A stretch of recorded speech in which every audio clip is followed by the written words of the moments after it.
Wahai para umat audio sekalian, selamat datang kembali di channel Voice and Store. Kali ini kita kembali akan membahas mengenai amplifier 4 channel.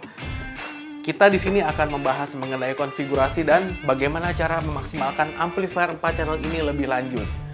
Ini terkait karena kemarin ada umat audio yang datang ke Poison untuk menanyakan apakah di sini bisa melakukan pemasangan secara by M. Istilah ini merupakan istilah cara pemasangan yang harus dibedakan oleh para umat audio antara sistem aktif dan sistem pasif. Lalu kita membedakannya juga antara sistem by M dan by wiring.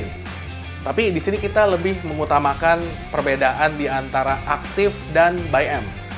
Kalau aktif itu adalah istilah yang digunakan untuk crossover. Ini perbedaannya. Kalau by M itu merupakan istilah dari jalur yang kita gunakan untuk menggerakkan si speaker. Jadi, kalau amplifier 4 channel ini kan dia bisa menggerakkan 4 buah speaker karena jalurnya ada 4. Kalau dia digunakan untuk secara spesifik masing-masing itu channelnya untuk driver yang berbeda, misalnya channel 1-2-nya itu buat Twitter, 3-4-nya buat mid-bass, itu namanya kita main secara by M. Di mana crossover-nya baru kita bisa tentukan untuk dimainkan dengan cara aktif. Ingat, ini adalah perbedaan di antara keduanya. Sekarang kita akan membahas lebih lanjut mengenai cara-cara pemasangan untuk memaksimalkan si power 4 channel ini. Untuk lebih memahami tabel yang ada di belakang, kita akan menjelaskan lebih dulu kepada umat audio apa artinya kolom-kolom dan bagan-bagan ini. Di sini ada kolom yang melambangkan power 4 channel. Ini adalah terminal output speakernya. Ini channel 1, 2, 3, dan 4. Bagian kiri adalah bagian front, bagian kanan adalah bagian rear. Lalu di sini juga sama seperti itu, tapi di sini ada banyak perbedaan yang para umat audio harus perhatikan supaya lebih mengerti isi dari video ini. Sekarang kita akan melanjutkan untuk menjelaskan papan tulis yang ada di belakang.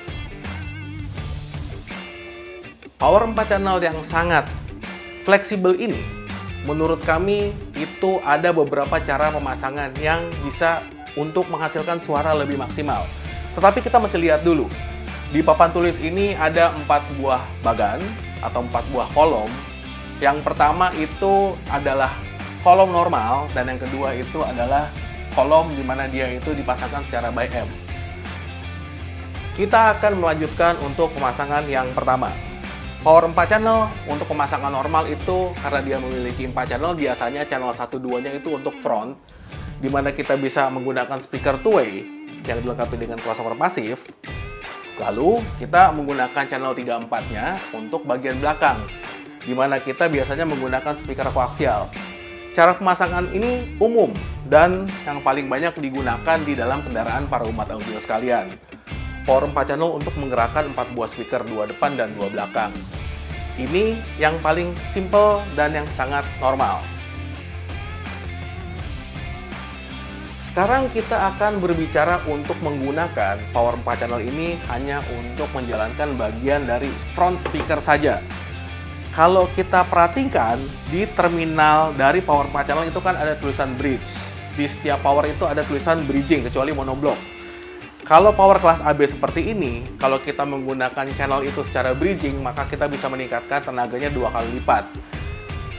Pada bagian normal, di kolom kedua ini, di sini ada namanya two-way passive crossover bridging. Jadi, karena dia itu 4 channel terbagi untuk front dan front dan rear maksud saya.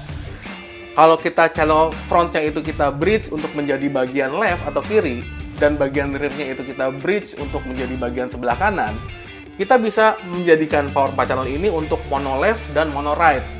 Kalau kita masih menggunakan kalau kita masih menggunakan speaker 2 channel seperti ini dan menggunakan passive crossover, kita bisa meningkatkan outputnya untuk menghadirkan tenaga yang lebih kuat. Suaranya itu lebih kencang kalau kita bikin mono secara left dan right. Ini adalah cara pemasangan yang normal karena ini cukup banyak digunakan, terutama jika mobilnya itu ingin menghadirkan suara khas SQL yang lebih kuat tenaganya.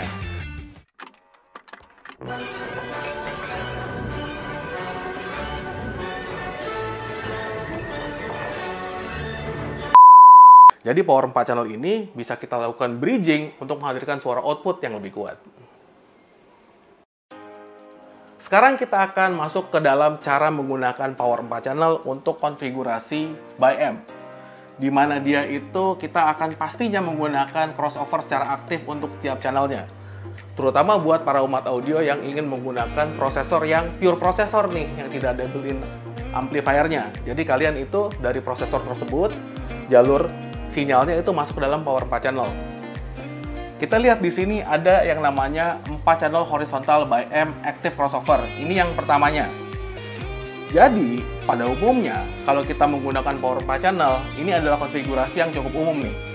By M-nya itu kita menggunakan channel front untuk tweeter saja, dan channel rear untuk mid bass-nya, di mana dia itu memproduksi vokal dan kick bass.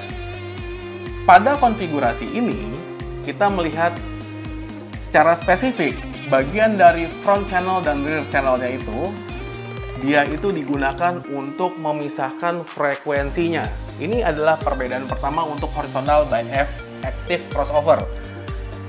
Kalau kita lihat, di sini dioptimalkan frontnya itu untuk mereproduksi suara frekuensi tinggi saja.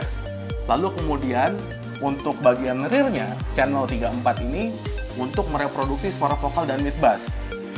Banyak yang suka menggunakan cara seperti ini karena dia itu bisa mengoptimalkan bagian power supply di mana dia itu bisa memisahkan suara frekuensi tinggi dan frekuensi rendah dengan lebih optimal. Biasanya mobil-mobil SQ nih yang suka dengan cara seperti ini. Jadi, kalau kalian ingin bereksperimen menggunakan cara yang ketiga ini juga bisa digunakan untuk menciptakan bagian depan untuk bersuara lebih baik. Sekarang kita akan masuk ke dalam bagian keempat untuk mengoptimalkan power 4 channel ini. Ingat, kita masih membicarakan power 4 channel untuk speaker front saja, di mana kita akan maksimalkannya untuk menciptakan suara bagian depan itu dengan lebih baik. Bagian keempat itu hampir, kalau dilihat nih secara kasat mata, hampir tidak berbeda dengan bagian yang atas. Cuman, yang keempat itu adalah istilahnya 4 channel vertical by M untuk active crossover. Jadi, di sini yang membedakan antara yang atas sama yang bawah adalah dia itu menggunakan jalur bagian front yang 4 channel, channel 1-2-nya itu buat bagian kiri, untuk rear 3 dan 4-nya itu untuk bagian sebelah kanan. Ini cara yang kurang banyak dipakai. Tapi, kalau kita melihat dari segi konfigurasi, di mana frontnya itu untuk bagian kiri dan rear-nya itu untuk bagian kanan, konfigurasi seperti ini bisa dimanfaatkan untuk menghilangkan yang namanya crosstalk. Kalau kita lihat, di sini ada two-way passive crossover bridge dan vertical by M active crossover, di mana dia itu kiri sama kanannya itu terpisah di bagian front dan rear-nya. Kedua bagian ini, itu unggulnya, dia itu di bagian power supply-nya itu terpisah untuk jalur front dan rear-nya untuk menciptakan suara bagian kanan sendiri dan kiri sendiri. Jadi dengan sistem ini, crosstalk itu bisa diminimalisir. Yang namanya crosstalk itu merupakan pembauran antara jalur kiri dan kanan. Jadi biasanya pada amplifier yang harganya murah, crosstalk antara channel kiri dan kanan itu sering terjadi. Di mana pada channel kanannya itu suara dari sebelah kirinya itu masuk, di suara sebelah kiri, channel dari sebelah kanan itu suaranya juga masuk kecil. Memang secara telinga, ini tuh tidak terdengar dengan jelas.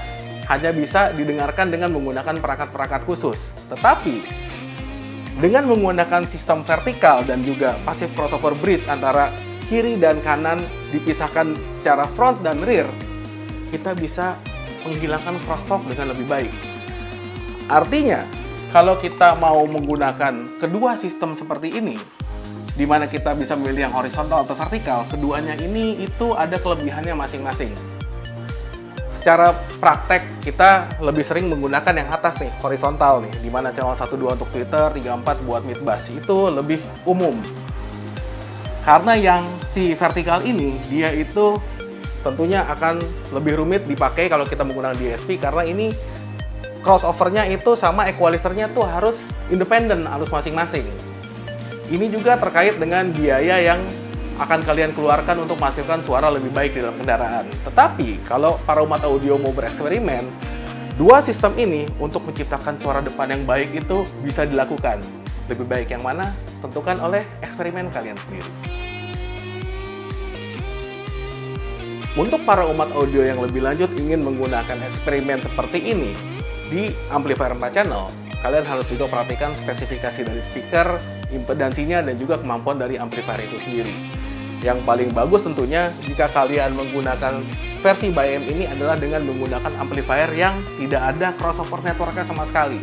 Itu benar-benar blank, jadi kita bisa mengatur seluruh pembagian itu dengan menggunakan DSP. Jadi bisa saja kalian menggunakan amplifier yang konvensional seperti ini, tapi ingat crossovernya itu harus dibikin di settingan off. Jadi untuk memastikan tidak ada gangguan lebih lanjut dari komponen crossover internal, dan kalian bisa menciptakan suaranya lebih spesifik dan juga lebih mantap untuk bagian depan. Jadi sekian saja video dari kami mengenai bagaimana cara memaksimalkan amplifier 4 channel tingkat advance ini. Ini adalah tingkat lanjutan supaya kalian itu mengerti bahwa ada cara-cara lain yang bisa kalian gunakan dengan power 4 channel untuk menghadirkan suara depan yang lebih baik. Jadi tentu saja, kalau kalian suka dengan video ini, jangan lupa berikan kami like. Lalu, kalau ada pertanyaan, jangan lupa tuliskan pertanyaan kalian di kolom komentar.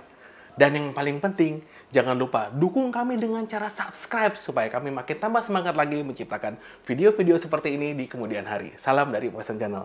Cut!